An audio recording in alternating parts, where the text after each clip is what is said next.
नमस्कार, स्वागत है आप सभी का फैमिली गुरु के इस खास प्रोग्राम देवी के 9 रूप में। मैं हूं आपके साथ स्पिरिचुअल गुरु सुनैना। आज मैं आपको बताने वाली हूं इस वीडियो में कि चैत्र नवरात्रि का छठा दिन कौन सा है। मां कात्यायनी की पूजा की जाती है। इस दिन 27 मार्च 2023 यानी कि सोमवार को मां कात्यायनी देवी की पूजा होगी। आपने बहुत सारी प्राकृतिक आपदाओं के बारे में सुना होगा। कुछ लोग इसे प्रकृति का प्रकोप भी कहते हैं। बहुत से स्थानों पर बड़े बड़े भूकंप आ जाते हैं या तीव्र बाढ़ का सामना करना पड़ता है। यह सब घटनाएं देवी कात्यायनी से संबंधित है। सभी प्राकृतिक विपदाओं का संबंध मां के दिव्य कात्यायनी रूप से है। वह क्रोध के उस रूप का प्रतीक है जो सृष्टि में सृजनता, सत्य और धर्म की स्थापना करती हैं। नवरात्रि के छठे दिन को मां दुर्गा के कात्यायनी स्वरूप की पूजा की जाती है। मां कात्यायनी ऋषि कात्यायन की पुत्री हैं। इनकी उपासना और आराधना से भक्तों को बड़ी आसानी से अर्थ, धर्म, काम और मोक्ष चारों फलों की प्राप्ति होती है, जिससे रोग, शोक, संताप और भय नष्ट हो जाते हैं। जन्मों के समस्त पाप भी नष्ट हो जाते हैं। इसलिए कहा जाता है कि इस देवी की उपासना करने से परम पद की प्राप्ति होती है। षष्ठी तिथि के दिन देवी के पूजन में मधु का महत्व है। इस दिन प्रसाद में मधु यानी शहद का प्रयोग करना चाहिए। यह देवी बृहस्पति ग्रहों को नियंत्रित करती है। पूजा से बृहस्पति के बुरे प्रभाव कम होते हैं। नवरात्रि के छठे दिन देवी कात्यायनी की विशेष रूप से साधना आराधना की जाती है। देवी कात्यायनी मां दुर्गा का छठा स्वरूप है। इनकी उपासना और आराधना से भक्तों को बड़ी आसानी से अर्थ, धर्म, कर्म और मोक्ष चारों फलों की प्राप्ति होती है। हिंदू पौराणिक मान्यताओं के अनुसार मां कात्यायनी की पूजा करने से शादी में आ रही बाधाएं भी दूर होती हैं और भगवान बृहस्पति प्रसन्न होकर विवाह का योग बनाते हैं। यह भी कहा जाता है कि अगर सच्चे मन से मां की पूजा की जाए तो वैवाहिक जीवन में सुख शांति बनी रहती है।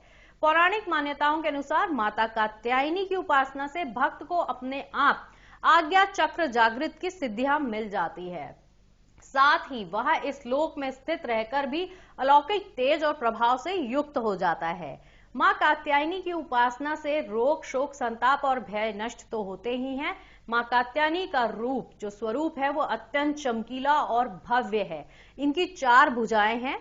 मां कात्यायनी के दाहिने तरफ का ऊपर वाला हाथ अभय मुद्रा में है और नीचे वाला वर मुद्रा में है।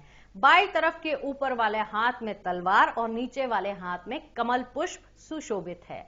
मां कात्यायनी सिंह की सवारी करती हैं। मां कात्यायनी का मनपसंद रंग और भोग क्या है, अब आपको मैं बताती हूं।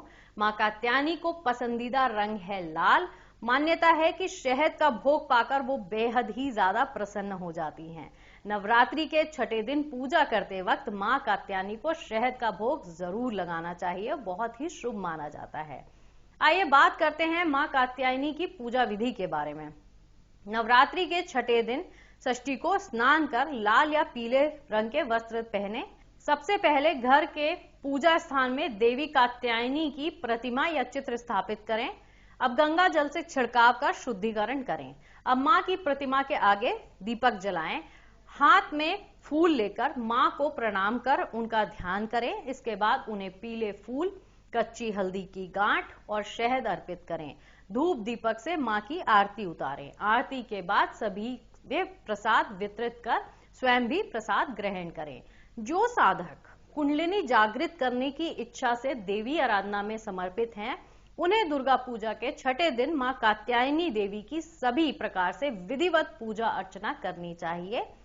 फिर मन को आज्ञा चक्र में स्थापित करने हेतु मां का आशीर्वाद लेना चाहिए और साधना में बैठना चाहिए। मां कात्यायनी की भक्ति से मनुष्य को अर्थ, कर्म, काम, मोक्ष की प्राप्ति तो होती ही है, साथ में हमेशा आप सेफ रहते हैं, आपको बहुत सिक्योर रखती हैं माता।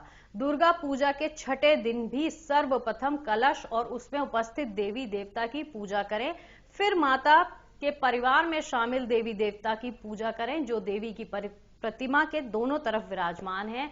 इनकी पूजा के पश्चात देवी कात्यायनी मां की पूजा की जाती है।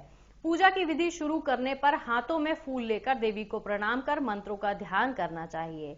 अब मैं आपको बताती हूँ कि माँ कात्यायनी की पूजा करते वक्त कौन सा मंत्र बोलना है।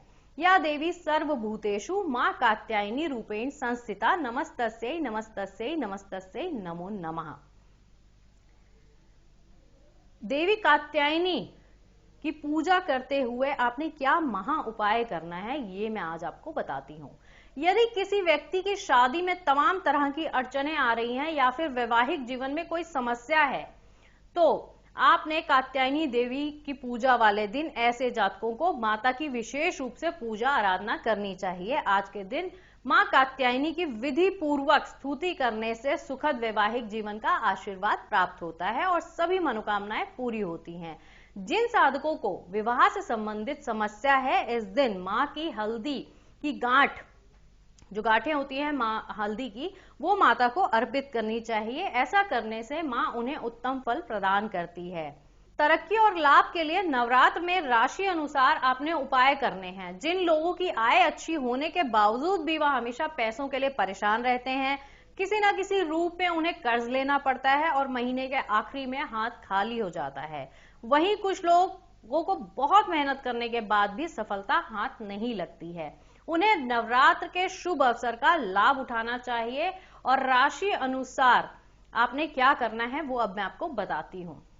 मेष राशि वालों को चंदन का तिलक लगाना चाहिए और तरक्की के लिए मां को रसमलाई चढ़ानी चाहिए। वृषभ राशि वाले नारंगी सिंदूर का तिलक लगाएं, तरक्की के लिए मां को गुड़ चढ़ाएं। मिथुन राशि वाले दही हल्दी का तिलक लगाएं और तरक्की के लिए मां को लड्डू चढ़ाएं। कर्क राशि सफेद चंदन का तिलक लगाएं और तरक्की के लिए मां को तिल के लड्डू चढ़ाएं। सिंह राशि काजल का तिलक लगाएं और तरक्की के लिए मां को पंचमेवा चढ़ाएं। कन्या राशि हल्दी का तिलक लगाकर तरक्की के लिए मां को दूध केला चढ़ाएं। तुला राशि दही चावल का तिलक लगाकर तरक्की के लिए मां को गुड़ की खीर चढ़ाएं। वृश्चिक राशि लाल सिंदूर का तिलक लगाएं और तरक्की के लिए मां को मखाने चढ़ाएं। धनु राशि का तिलक लगाएं और तरक्की के लिए मां को काजू की बर्फी चढ़ाएं। मीन राशि दही हल्दी का तिलक लगाएं और तरक्की के लिए मां को बताशे चढ़ाएं। अगर आप ये उपाय अपनाते हैं, राशि के अनुसार आप तिलक करते हैं और माता को उनकी मनपसंद चीजें चाहते हैं राशि के अनुसार, तो आप देखेंगे कि आपकी लाइफ में बहुत सारी चीजों से प्रॉब्लम्स हट जाएंगी और आपकी जो राशि के अनुसार चीजें हैं वो आपके लिए बहुत ही बेहतरीन फल लेकर आएंगी। आज के हमारे इस वीडियो में बस इतना ही। मुझे दीजिए इजाजत। कल फिर से मैं हाजिर होंगी देवी के 9 रूप में से एक और नए रूप की बात करने के लिए। तब तक के लिए मुझे दीजिए इजाजत। नमस्कार।